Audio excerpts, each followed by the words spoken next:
Assalamualaikum. In this lecture, we will study our topic of thyroid gland in endocrinology. We will discuss here the physiology of the thyroid gland. The thyroid gland is an endocrine gland which is situated at the root of the neck on either side of trachea.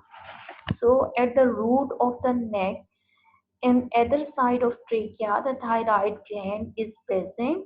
It has two lobes, the right thyroid lobe and the left thyroid lobe, and it is present in front of trachea. And the right and the left thyroid lobe are connected with each other through SMS. Histology of thyroid gland. The thyroid gland is basically composed of large number of closed follicles, and in each follicle, the cells of thyroid gland are arranged in a circular form. The cavity which is formed in the follicle is known as the around which the cells are arranged, and these follicles form a cavity in the center in which the colloid substances are formed, and these colloidal substances are known as thyroglobulin. And the follicular cells also secrete T3 and T4, and in between follicles, the parafollicular cells are present, and these cells secrete calcitonin. So, इस slide में ये बताया हुआ है कि जितने भी thyroid gland है वो basically made up of the follicles से। अब ये फोलिकल्स क्या होते हैं? ओके, पहले ये फोलिकल्स जो हैं ये अपने सेंटर में एक सेंटर में कोलाइड की फॉर्मेशन करते हैं, और ये कोलाइड जो है वो बेसिकली थायरोग्लोबुलिन मॉलिक्यूल का बना हुआ होता है, और इन्हीं सेंटर से, इन्हीं कोलाइड से जो T3 T4 जो है वो सेल के अंदर दोबारा एंटर करता है, और सेल के अंदर से जो है वो सिक्रीट होता है ब्लड में, और in between these follicles the parafollicular cells are present which secrete calcitonin. Okay, इस डायग्राम में हम देख सकते हैं कि ये थायराइड ग्लैंड है। थायराइड ग्लैंड के सेल्स जो है, थायराइड ग्लैंड जो है वो बेसिकली फोलिकल्स से मिलके बना होता है। फोलिकल्स से मिलके बना होता है, ये one follicle, the other follicle, then third, fourth follicle. अब इन फोलिकल्स के अंदर फोलिक्यूलर सेल्स होते हैं। ये फोलिक्यूलर सेल्स बेसिकली क्या कर रहे होते हैं? कोलाइड की सिक्रीशन कर रहे होते हैं इसके सेंटर में, सेंटर के फोलिकल के सेंटर में। अब ये जो कोलाइड होता है ये बेसिकली थायरोग्लोबुलिन मॉलिक्यूल का मिलके बना होता है। अब जो ये सेल्स हैं जिन्होंने थायरोग्लोबुलिन मॉलिक्यूल को सिक्रीट किया है और कोलाइड की फॉर्मेशन की है, यही सेल्स जो है वो T3 और T4 की जो है वो सिक्रीशन करेंगे, और ये जो फॉलिकल्स होते हैं इनके जो है वो ब्लड की कैपिलरीज होती हैं, और ये जो ब्लड की कैपिलरीज होती हैं ये सेल इन्हीं ब्लड की कैपिलरीज के अंदर T3 और T4 हार्मोन की जो है वो सिक्रीशन करेंगे। हमने कहा था कि दो एडजेसेंट फोलिकल्स के साथ पैराफोलिक्यूलर सेल्स भी प्रेजेंट होते हैं। ये पैराफोलिक्यूलर सेल्स जो है वो क्या कर रहे होते हैं? कैल्सिटोनिन की जो है वो सिक्रीशन कर रहे होते हैं। ठीक, तो हमारा जो थायराइड ग्लैंड था वो फोलिकल से मिलके बना था। ये फोलिकल जो है वो अपने सेंटर में फोलिकुलर सेल्स जो है वो कोलाइड की फॉर्मेशन करते हैं। कोलाइड जो है वो थायरोग्लोबुलिन मॉलिक्यूल का बना होता है, यही सेल T3 T4 की सिक्रीशन कर रहे होते हैं। अब ये फोलिकल है, फोलिकल के अंदर फोलिकुलर सेल्स हैं, फोलिकुलर सेल्स थायरोग्लोबुलिन को सेंटर में सिक्रीट कर रहे होते हैं। ये थायरोग्लोबुलिन मॉलिक्यूल जो है वो बेसिकली थायरोग्लोबुलिन मॉलिक्यूल जो है ये बेसिकली टायरोसिन नेचर की जो है वो इसके ऊपर अमाइनो एसिड की जो है वो चेन होती है, और इसके साथ ही यहाँ पे हमारे पास पैराफोलिक्यूलर सेल्स प्रेजेंट हैं जो कि कैल्सिटोनिन की क्या कर रहे होते हैं, सिक्रीशन कर रहे होते हैं। ओके, अब हमने जो है यहाँ पे इसकी हमने हिस्टोलॉजी को देखा थायराइड ग्लैंड की, जो कि फोलिकुलर सेल की बनी हुई थी। ठीक, इसके बाद हम हार्मोन की सिंथेसिस को देखते हैं कि किस तरह से हार्मोन्स ऑफ थायराइड ग्लैंड जो है वो सिंथेसाइज होते हैं। ओके, वो हम नेक्स्ट स्लाइड में देखेंगे। इसमें हमने देखा है कि किस तरह से हार्मोन, कौन कौन से हार्मोन ऑफ थायराइड ग्लैंड है। तो that is tetra iodothyronine T4, tri iodothyronine T3, and third one is calcitonin. So तो फॉलिक्यूलर सेल जो है वो बेसिकली T3 और T4 को सीक्रेट कर रहे होते हैं, और जो कैल्सिटोनिन है जो टू एडजेसेंट फॉलिक्यूलर फॉलिकल्स के दरमियान में पैराफोलिक्यूलर सेल्स जो प्रेजेंट थे, that will secret the hormone which is calcitonin. So T4 it otherwise known as thyroxine, and it form about 90% of the total secretion, where T3 is only 9% to 10% is secreted. Okay. जो हमारा thyroid gland है वो basically जो है वो 90% जो है वो T4 की सिक्रीशन कर रहा होता है, टेट्राआइडोथायरोनिन और थायरोक्सिन की। और जो ट्राई आइडोथायरोनिन है वो ओनली 9% जो है वो सिक्रीट हो रहा होता है। जो बेसिक एक्टिव फॉर्म होती है वो T3 होती है। ठीक है, जो एक्टिवेशन है, जितने भी मेटाबॉलिक फंक्शंस हैं वो T3 ने परफॉर्म करने होते हैं। अब ये जो T4 हमारा सीक्रेट हो रहा होता है, ये बेसिकली क्या होता है, ये फर्दर जो है वो ऑर्गन्स के अंदर जाके इसकी T4 की कन्वर्शन होती है T3 के अंदर। जब T4 T3 के अंदर कन्वर्ट हो जाता है सेल के साइटोसोल के अंदर, तो ये फर्दर जो है वो T3 के तौर पे जो है ये फर्दर मेटाबॉलिक जो है वो फंक्शन जो है वो परफॉर्म करता है। तो मेन रोल जो है वो T3 का होता है। जो T4 है वो ऑल्सो सीक्रेट हो रहा होता है, लेकिन ये T4 T3 के अंदर जो है वो कन्वर्ट होता है। इसको हम फर्दर जो है वो आगे भी स्टडी करेंगे। ओके, बोथ, अब हम इसकी केमिस्ट्री देखते हैं कि both T4 and T3 are iodine containing derivatives of amino acid which is tyrosine। हमने हार्मोन्स की थ्री टाइप्स को देखा था। हार्मोन्स की थ्री टाइप्स कौन कौन सी थी? स्टीरॉयड नेचर के थे, ठीक है, प्रोटीन नेचर के थे, और third will be the tyrosine nature. जो T3 and T4 they both are the tyrosine nature hormone. So potency and duration of action. The potency of T3 is 4 times more than that of T4, and T4 act for a longer period than T3. So duration of T4 action is 4 times more than T3.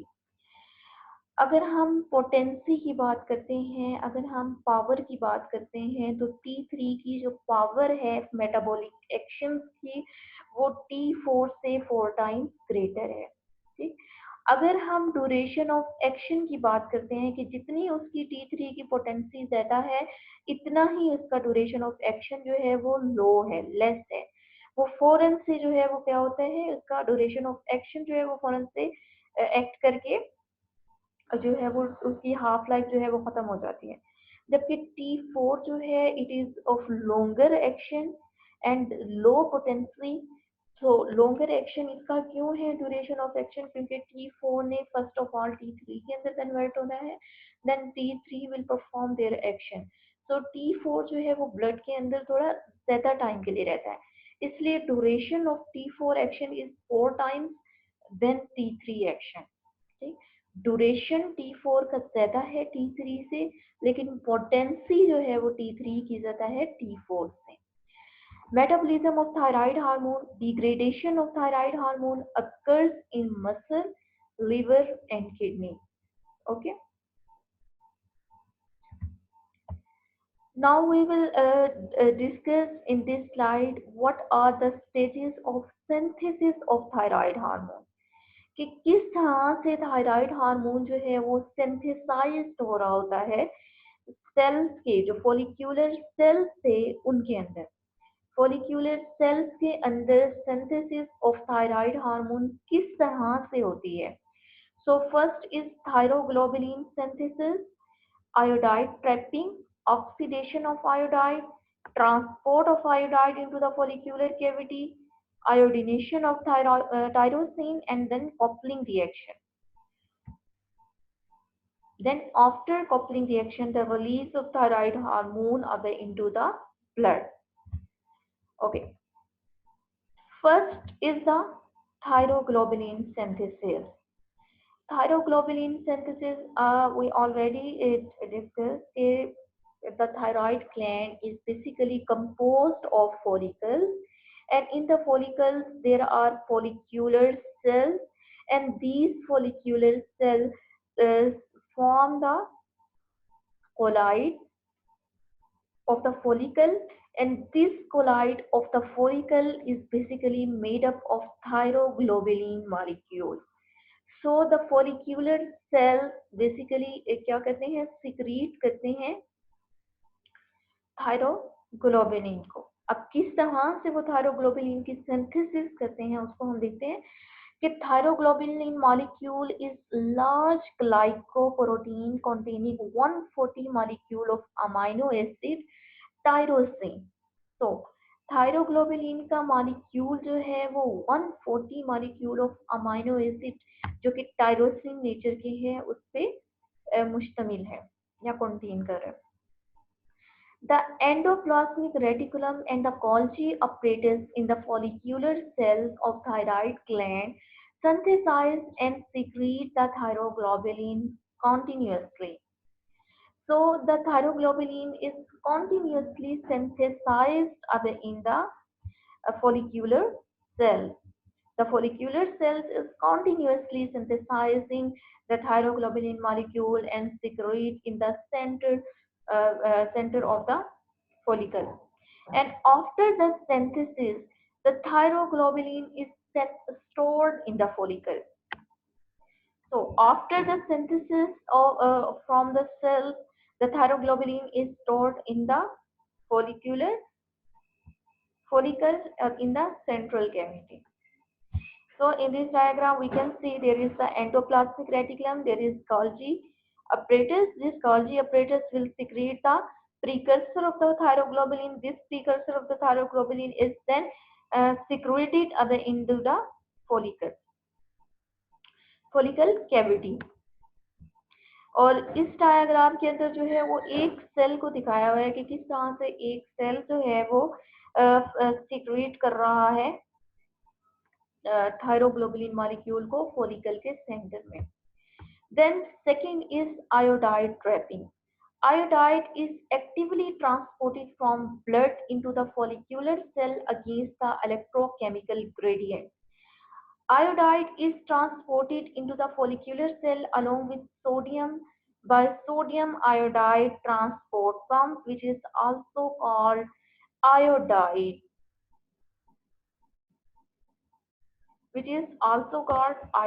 Okay.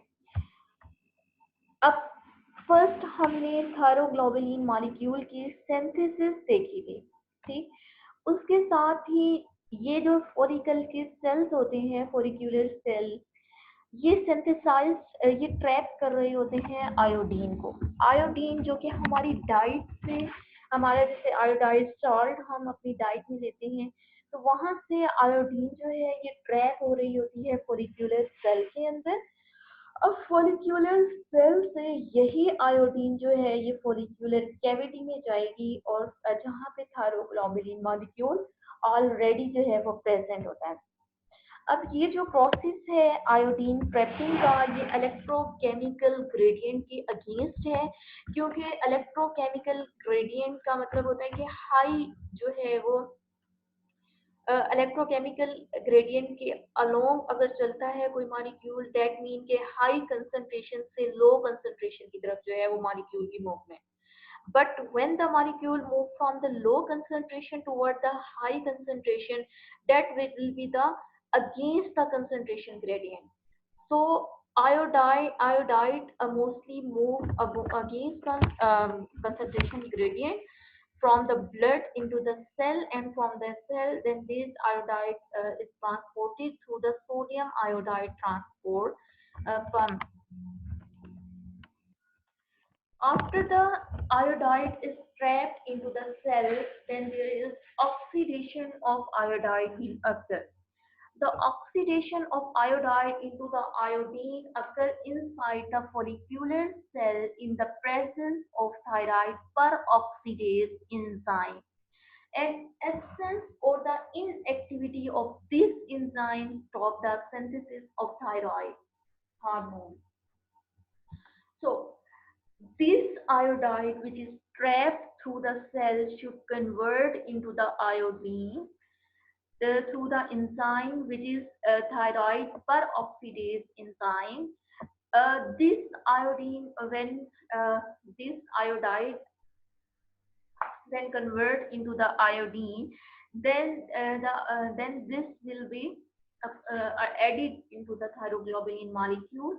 So the first, after trapping of the iodide, the oxidation of iodide will occur in the cell. Transport of iodine. Now iodide is converting into the iodine. Now the transport of iodine into the follicular cavity will occur.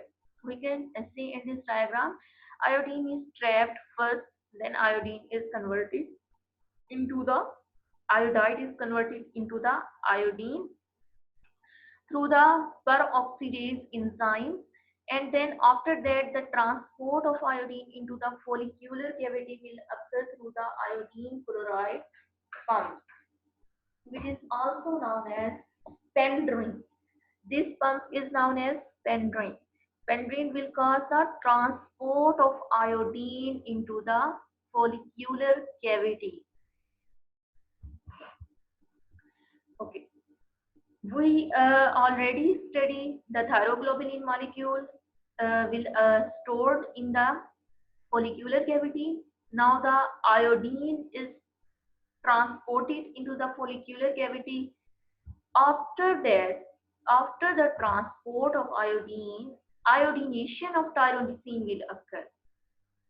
Tyrosine क्या था? Thyroglobulin molecule basically made up of tyrosine nature amino acid. अब क्या होगा कि पहले हमारा thyroglobulin molecule जो tyrosine amino acid nature का था वो फॉलिक्यूलर कैविटी में आया था, फिर हमारे पास आयोडीन जो है वो फॉलिक्यूलर कैविटी के अंदर आ गई है।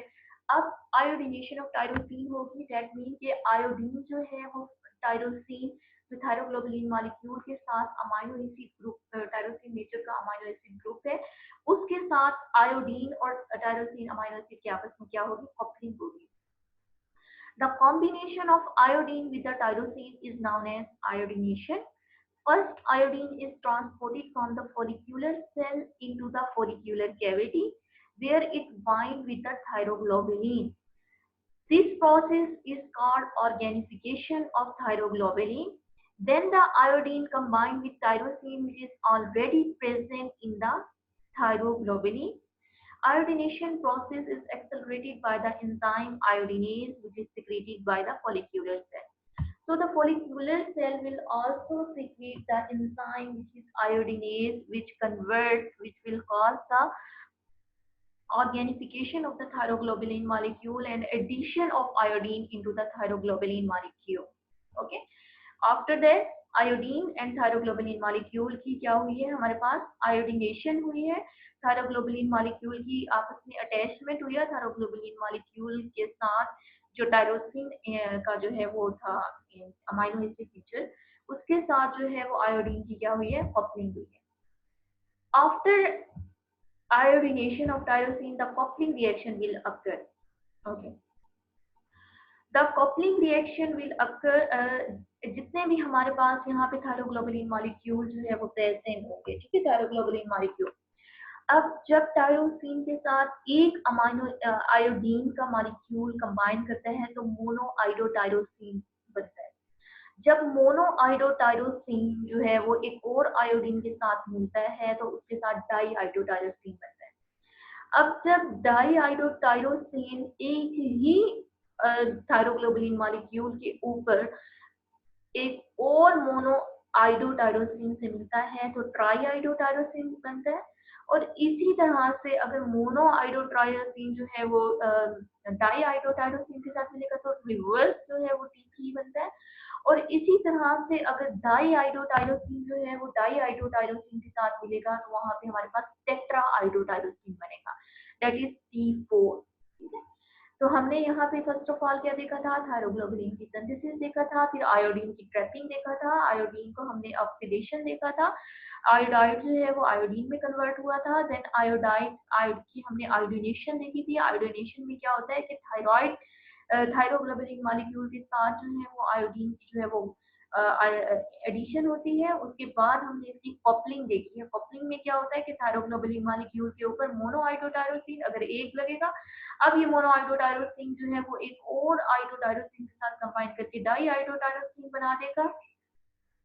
दिस डाई आइडोटायरोसिन एक और जो है वो आयोडीन के साथ मिलकर जो है वो ट्राई आइडोटायरोसिन बना देगा। और ये सारा कपलिंग रिएक्शन जो है वो बेसिकली एक ही थायरोग्लोबुलिन मॉलिक्यूल के ऊपर हो रहा होता है।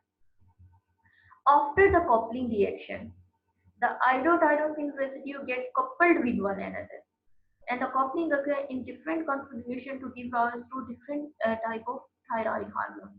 That will be T3 and T4. Then there is the release of thyroid hormone from the thyroid gland.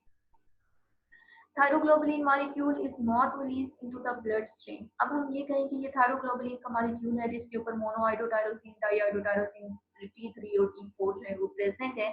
तो अब ये जो मॉलिक्यूल है थायरोग्लोबुलिन का, ये डायरेक्टली जो है वो रिलीज हो जाएगा ब्लड के अंदर। ऐसा नहीं है, सबसे पहले ये थायरोग्लोबुलिन मॉलिक्यूल दोबारा से एंटर करेगा इस सेल के अंदर। इस सेल के अंदर एंटर करने के बाद दोबारा से ये सीक्रेट करेगा ब्लड के अंदर। तो अब किस तरह से ये एंटर करता है, इस चीज को हम थोड़ा सा देख लेते हैं। कौन से सीक्वेंस ऑफ इवेंट्स हैं जो कि एक्टर हो रहे होते हैं रिलीज ऑफ हार्मोन में। सबसे पहले जो फॉलिक्यूलर सेल था वो सेंड करता है फुट लाइक एक्सटेंशन, जिसे हम सीटोपोडस कहते हैं, which close around the thyroglobulin hormone complex. अब जो फॉलिक्यूलर सेल की एक साइड की फुट लाइक एक्सटेंशन मेम्ब्रेन है जिसको इन्होंने सीटोपोडस कहा है, वो क्या करते हैं, थायरोग्लोबुलिन मॉलिक्यूल को इंसर्कल कर लेते हैं। अब इनके इंसर्कल करने के लिए, इनको एक्टिवेट करने के लिए बेसिकली जो रिसेप्टर होते हैं वो मेगालीन जो सेल्स होते हैं वो प्रेजेंट होते हैं, जो कि इन सीटोपोडस को क्या कर रहे होते हैं, मेम्ब्रेन की एक्टिवेट करा रहे होते हैं। ये सीटोपोडस जो है वो convert the thyroglobulin hormone complex into a small pinocytic vesicle. Pinocytic vesicle बनता है। What is basically the pinocytic? Pinocytic is pinocytosis is basically the process होता है इन विच द सेल जो है वो क्या करता है, अपनी कुछ एक्सटेंशन भेजता है और वो एक्सटेंशन उस सर्कल को या उस फूड पार्टिकल को राउंड कर लेती है, और वो फूड पार्टिकल को राउंड करने के बाद वही सेल के अंदर जो है वो इंगल्फ हो जाती है। ठीक है, तो ये जो वेसिकल की फॉर्मेशन होती है अपनी ही मेम्ब्रेन से, सेल जो अपनी ही मेम्ब्रेन से बनाता है, इसे जो है वो पिनोसाइट्स कहते हैं। अब क्या हुआ कि यही फॉलिक्यूलर सेल ने पिनोसाइटिक एक्टिविटी के थ्रू जो है वो थायरोग्लोबुलिन मॉलिक्यूल को अपने अंदर क्या कर लिया है, इंगल्फ कर लिया है। इंगल्फ करने के बाद अब ये लाइसोसोम का मॉलिक्यूल जो है ये फ्यूज करता है थायरोग्लोबुलिन मॉलिक्यूल के साथ। अब जो सेल के अंदर लाइसोसोम प्रेजेंट होती है वो इस पिनोसिटिक वेसिकल के साथ क्या कर जाती है, कंबाइन कर जाती है। अब कंबाइन करने के बाद digestive enzyme such as proteinases present in the lysosome digest the thyroglobulin molecule and release the hormone. उसके बाद यही जो लाइसोसोम इसके साथ इंगल्फ किया था, उसने क्या किया है, इस थायरोग्लोबुलिन मॉलिक्यूल को डाइजेस्ट कर लिया है, उसको जो है वो कट डाउन कर लिया है फ्रॉम द हार्मोन। अब जो ये हार्मोन थायरोग्लोबुलिन के मॉलिक्यूल से अलग हुआ है, अब ये दोबारा से सीक्रेट होगा ब्लड की वेसल्स के अंदर। ठीक है, तो यहाँ पर हम देख सकते हैं कि थायरोग्लोबुलिन मॉलिक्यूल की क्या हो रही है, पिनोसिटिक एक्टिविटी हो रही है। ये जो फोलिकल का सेल है इसके सीटोपोडस है जो कि एक्सटेंड कर रहे हैं और इनगल्फ कर रहे हैं, जिसको पिनोसिटिक एक्टिविटी को परफॉर्म करते हुए अपने जो है वो एक वेसिकल ये अपनी जो है वो क्या कर रहे हैं, थायरोग्लोबुलिन मॉलिक्यूल को जो है वो काउंट कर रहे हैं और एक वेसिकल की फॉर्म कर रहे हैं। ये वेसिकल जो है वो सेल के अंदर क्या कर लेगा, आ जाएगा। सेल के अंदर आने के बाद ये लाइसोसोम के साथ कंबाइन करेगा। लाइसोसोम के साथ कंबाइन करने के बाद इसने क्या किया है, लाइसोसोम ने अपना फंक्शन परफॉर्म करते हुए डाइजेस्टिव एंजाइम को सिक्रीट किया है, और इन डाइजेस्टिव एंजाइम ने जो लाइसोसोम है और थायरोग्लोबुलिन मॉलिक्यूल और हार्मोन जो उसके साथ अटैच्ड है उनको कट डाउन किया है लाइक अ सीजर, और ये T3 और T4 के मॉलिक्यूल जो है वो सिक्रीट और डिफ्यूज हो गए हैं जिसके अंदर ब्लड के अंदर, और through the blood they reach to the target organ. So in this we study the synthesis of hormone, thyroid hormone in the thyroid gland, in the thyroid follicle. So कैसे था कि thyroid gland में एक बार फिर इस चीज को revise कर देती हूँ कि thyroid gland basically thyroid follicles से मिलके बना होता है. द फॉलिकल के जो सेल्स होती हैं उसमें एक सेल को हमने यहाँ पे देखा है.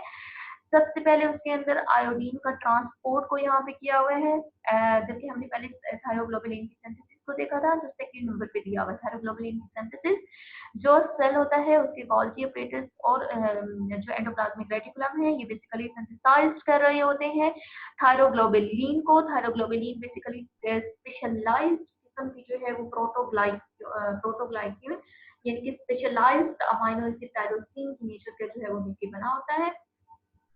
ये जो है फोलिक्यूलर कैविटी के अंदर आता है. ठीक है, इसी के साथ ही आयोडीन जो है वो ब्लड वेसल से ट्रैप होकर सेल के अंदर एंटर करती है.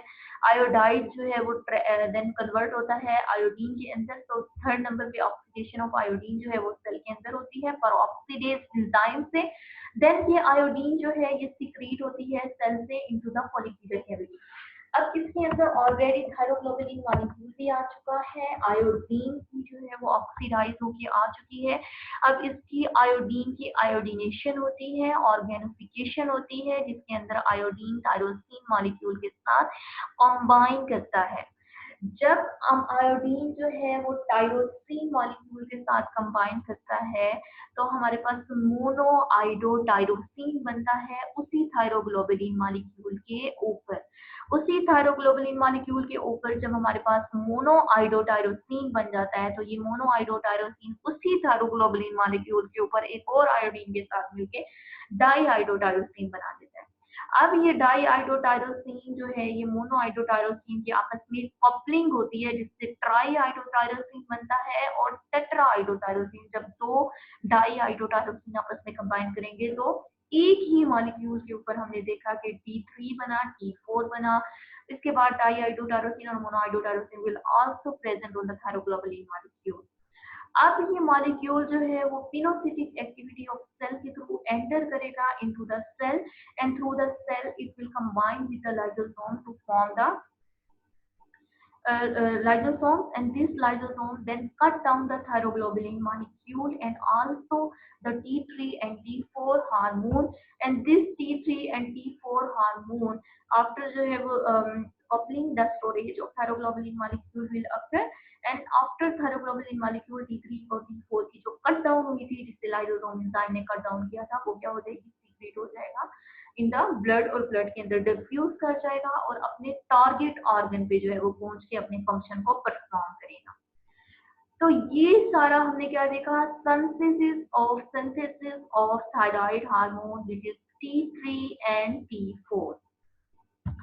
आफ्टर सिंथेसिस वी से जो डाई आइडोटायरोसिन है और मोनो आइडोटायरोसिन है they can not diffuse into the blood. They cannot diffuse into the blood. Their specific जो है वो receptors are not present which cause the T3 and T4 diffusion into the blood. Okay. अब जो ये मोनोआइडोटायरोसिन है ये die iodotyrosine है, दे recycled. ठीक है, डीअमाइनेशन अकर करेगी, आयोडीन डीअमाइनेशन जो है वो अकर करती है और इससे जो है वो आयोडीन जो है वो रिलीज होता है. ये आयोडीन दोबारा से पेंड्रिन के थ्रू जो है ये कहाँ पे आ जाता है, फोलिकल कैविटी में आ जाएगा, और जो टायरोसिन का मॉलिक्यूल है ये दोबारा से रिसाइकल होकर थायरोग्लोबुलिन मॉलिक्यूल बनाता है. ठीक है, दोबारा से जो है वो एंडोप्लाज्मिक रेटिकुलम गोल्गी अपरेटस के अंदर एंटर करने के बाद दोबारा से जो है थायरोग्लोबुलिन का मॉलिक्यूल बनता है, और ये थायरोग्लोबुलिन का मॉलिक्यूल दोबारा से फोलिकुलर कैविटी में आएगा और दोबारा से आयोडीन की जो है वो trapping, iodination, coupling will occur, and T3 and T4 will form. So, in this diagram, we can also say here there is first the iodine is pumped against the potential gradient and will enter into the iodide, it enter into the cell, and then there is oxidation of जो है वो through the peroxidase enzyme, and iodide is converted into the iodine.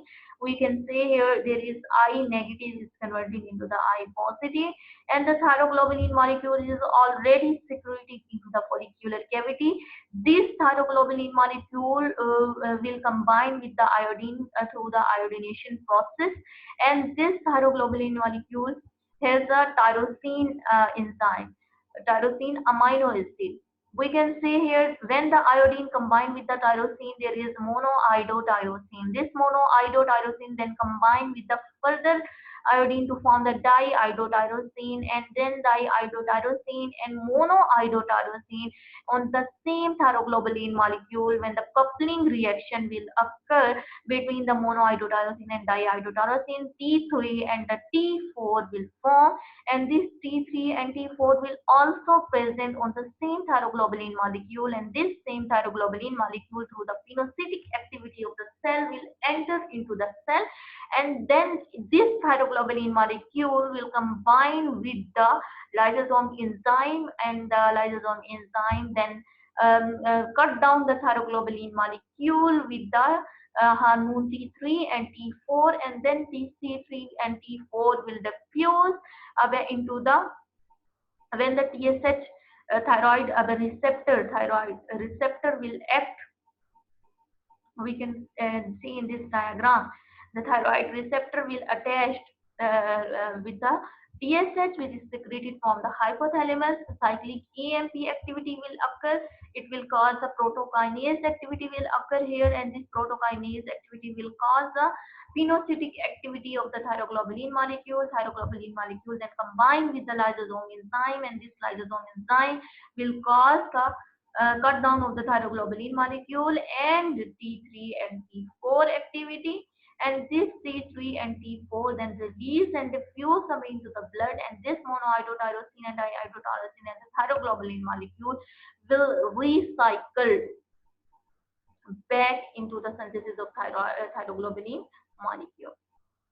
Okay, so this is basically all the procedure of the hormone synthesis of thyroid gland, which is T3 and T4. इसके अंदर हमने एक और चीज की addition को देखा है कि जैसे ही TSH का रिसेप्टर TSH हार्मोन जो है वो TSH के साथ आके अटैच करेगा, तो हमें पता है कि जो TSH है वो प्रोटीन नेचर का है, थायराइड स्टिमुलेटिंग हार्मोन जो है उसने एडिनाइल साइक्लेज को एक्टिवेट करके प्रोटीन काइनेज एक्टिविटी को इनहेंस करके सेल की ग्रोथ को भी इनहेंस किया है, और साथ में उसने क्या किया है, जो कीटोकोडास एक्टिविटी ऑफ सेल मेम्ब्रेन थी उसके ऊपर एक्ट करके थायरोग्लोबुलिन मॉलिक्यूल को भी इनगल्फ किया है, और उसी के साथ ही इसने कॉम्बिनेशन करवाया है लाइसोसोम के साथ थायरोग्लोबुलिन मॉलिक्यूल का।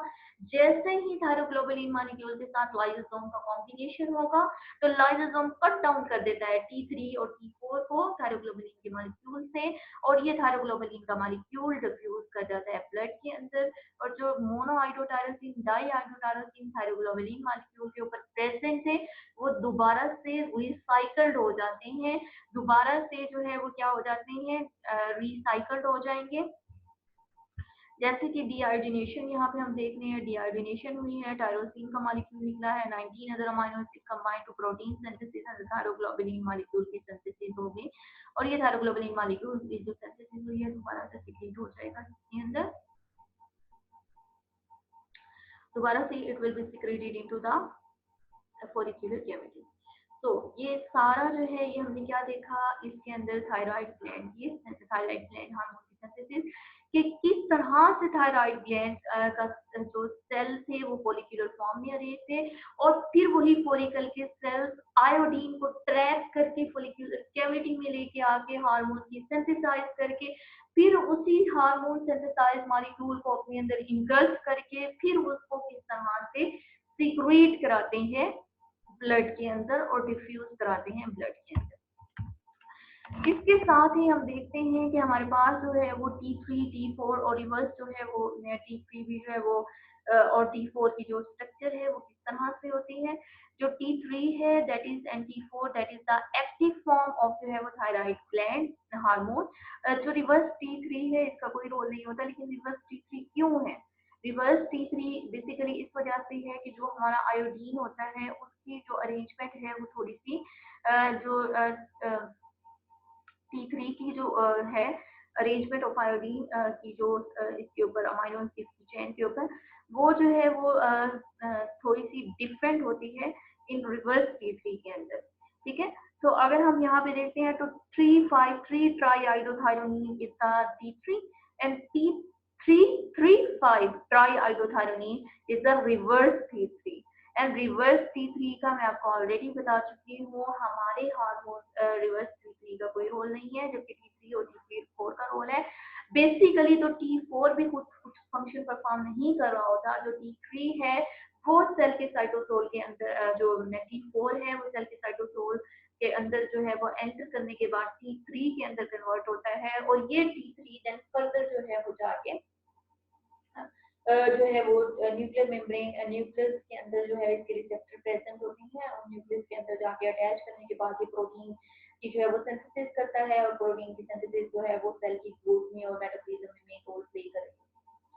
ठीक है, तो बेसिकली जो स्ट्रक्चर है उसके डिफरेंस की वजह से हमारे पास रिवर्स T3 जो है वो प्रोड्यूस हो रहा होता है, but reverse T3 has no role in the functioning. Okay, इनसे हम देखते हैं कि हार्मोन सिंथेसिस 20% जो है वो T3 है एंड 80% जो है वो T4 का रोल है। In the peripheral circulation, that 30% to 40% of the T3 and reverse T3 is 30 to 40%। Okay, हमने देखा कि 80% T4 प्रोड्यूस हो रहा था, 20% जो है वो T3 प्रोड्यूस हो रहा था।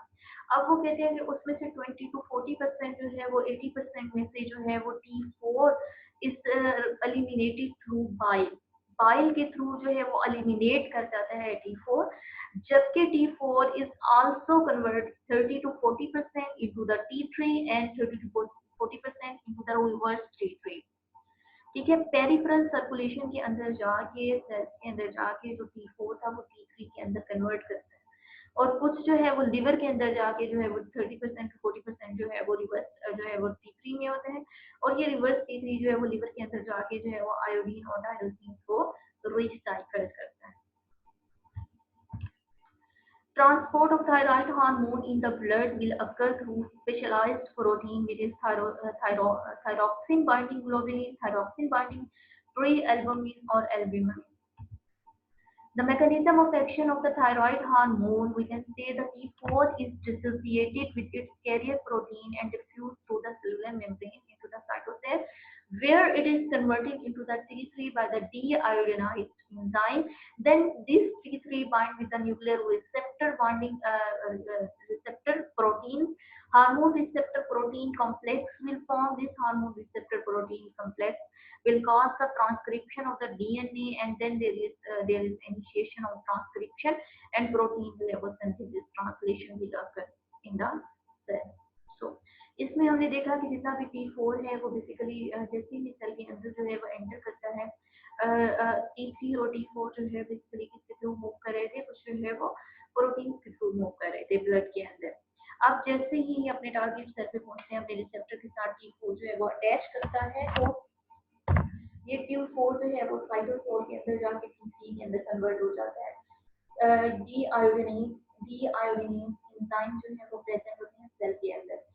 अब जैसे ही ये सेल के अंदर T3 के अंदर कन्वर्ट करता है, तो T3 जो है क्या करेगा, कंबाइन कर जाएगा न्यूक्लियस के अंदर, उसका जो रिसेप्टर प्रेजेंट था T3 का उसके साथ बाइंड करेगा। बाइंड करने के बाद डीएनए की जो है वो ट्रांसक्रिप्शन करके वहां से मैसेंजर आरएनए की सिंथेसिस करेगा। ये मैसेंजर आरएनए जो न्यूक्लियस से रिलीज होके जो है वो राइबोसोम पे जो है वो पहुंच के वहां पे जो है वो ट्रांसलेशन के प्रोसेस के जरिए प्रोटीन की सिंथेसिस कराएगा। अब सेल के अंदर जब प्रोटीन की सिंथेसिस हो जाएगी, तो इस प्रोटीन की सिंथेसिस क्या करेगी, सेल की ग्रोथ कराएगी, डिफरेंट मेटाबॉलिक फंक्शंस परफॉर्म करवाएगी according to the specialised cell nature. Okay, In this diagram, we can also see here there is the T4 and there is deiodinized enzyme which will convert the T4 into the T3, then T3 combined with the nucleus, and there is the translation procedure will occur. In the translation procedure, the T3 is converted into the messenger RNA.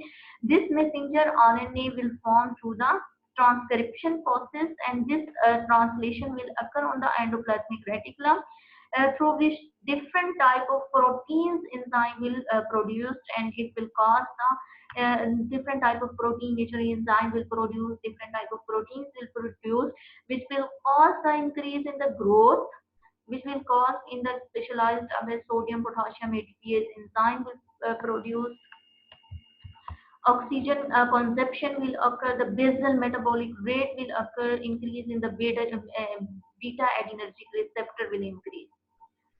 Okay, so the mechanism of action of the hormone we can see here. Then the function of the hormone, hormone की जो है वो synthesise हो गई है, ठीक है। Hypothalamus ने जो है वो टीएसएच को टीएसएच रिलीजिंग हार्मोन को सिक्रीट किया। उन टीएसएच रिलीजिंग हार्मोन ने एंटीरियर पिट्यूटरी के ऊपर जाके एक्ट किया, वहां से एंटीरियर पिट्यूटरी से उन्होंने थायराइड स्टिमुलेटिंग हार्मोन को सिक्रीट कराया। वो थायराइड स्टिमुलेटिंग हार्मोन ने थायराइड ग्लैंड के सेल्स के ऊपर जाके एक्ट किया। जब उसने ग्लैंड के एक्ट किया तो वहां से जो थायरोग्लोबुलिन मॉलिक्यूल था जो कि सेल को इनगल्फ कर रहा था, उसके ऊपर उन्होंने जाके एक्टिविटी को परफॉर्म किया और T3 और T4 को सिक्रीट कराया। T3 और T4 को सिक्रीट कराने के बाद T3 और T4 ब्लड के अंदर आ गए। ब्लड के अंदर आने के बाद वो अपने टारगेट आर्गन में जो है वो जाके पहुंचते हैं। अब वो टारगेट आर्गन के ऊपर पहुंचने के बाद वो डिफरेंट जो है वो फंक्शन, जैसे कि increase in the basal metabolic growth और ग्रोथ इन द चिल्ड्रन जो है वो परफॉर्म करवा रहे हैं। Function of the thyroid hormone is basically the action on the basal metabolic rate को ये क्या करा रहे होते हैं, इंक्रीज करा रहे होते हैं। बेसल मेटाबॉलिक रेट बेसिकली वो रेट होता है जो हम नॉर्मल जो है वो रेस्ट में जो हमारा सेल डिफरेंट टाइप के फंक्शन जो है वो एक्टिवेट कर रहा होता है, डिफरेंट टाइप के एक्टिवेशन जो कर रहा होता है इन रेस्टिंग फेज के अंदर, जो सेल अपने फंक्शन को परफॉर्म कर रहा होता है, उसको हम बेसल मेटाबॉलिक रेट कहते हैं। तो basal metabolic rate basically increase करता है थायराइड हार्मोन से, प्रोटीन के मेटाबॉलिज्म को इंक्रीज कर रहा होता है, कार्बोहाइड्रेट के मेटाबॉलिज्म को इंक्रीज कर रहा है, action on the fat metabolism को इंक्रीज कर रहा है, फैट को स्टोर से फैट को ब्लड के अंदर लेके आ रहा है, विटामिन के मेटाबॉलिज्म को जो है वो इंक्रीज कर रहा है, विटामिन की मेटाबॉलिज्म को इंक्रीज करने के लिए एंजाइम्स की एक्टिविटी को इंक्रीज कर रहा है, बॉडी के टेम्परेचर को जो है वो इंक्रीज कर रहा है। जैसे जैसे मेटाबॉलिक रेट सेल के अंदर इंक्रीज करते हैं, ऑक्सीजन की कंजप्शन होती है तो साथ में टेम्परेचर इंक्रीज कर रहा है, ग्रोथ को भी इंक्रीज करा रहा है। और action on the body weight, अगर डिक्रीज थायराइड हार्मोन होगा T3 T4 का, तो बॉडी का जो वेट है वो इंक्रीज कर जाता है, ठीक है। और अगर जो है वो हाइपर सिक्रीशन ऑफ जो है वो थायराइड हार्मोन होती है तो क्या होता है, हमारा बॉडी का वेट जो है वो डिक्रीज कर जाता है। अगर नॉर्मल होगा T3 T4 तो हमारा बॉडी का वेट जो है वो नॉर्मल रहेगा। Action on the blood vessels जो है वो इस पर परफॉर्म कर रहा होता है, कार्डियोवास्कुलर सिस्टम के ऊपर। ऑन द रेस्पिरेशन, अब we can see the thyroid hormone will cause the increase in the respiration because the consumption of the oxygen will increase due to the metabolism of carbohydrate and proteins and fats. Then there is the gastrointestinal tract पे जो है वो glucose की different जो है वो इंसान पीला करवा रहा होता है, ब्लड के अंदर ऑब्जॉर्प्शन करा रहा होता है। On the central nervous system it will cause the normal जो है वो functioning. On the skeletal muscle it will cause the muscle जो है वो नॉर्मल में functioning. On the sexual function, on the endocrine जो है वो ग्लैंड के ऊपर it will also perform as a function. So this all function we will discuss in detail in the next lecture. In this slide we study the first of all what is the thyroid gland, what are basically the thyroid gland hormones of thyroid gland, then the synthesis of the hormone of thyroid gland, and how the thyroid gland will secrete these hormones into the blood, how these hormones move in the blood, through attached with the specialized protein. How the T4 is converted into the T3. What are basically the mechanism of action of this hormone, and what are basically the basic function of thyroid hormone, that will be the metabolism and growth, and what are the basic function of thyroid hormone. In the next lecture, we will study detailed what are basically the function of hormone. Detailed view we can discuss. Hopefully, you will understand the thyroid hormone. Okay, guys, Allah Hafiz.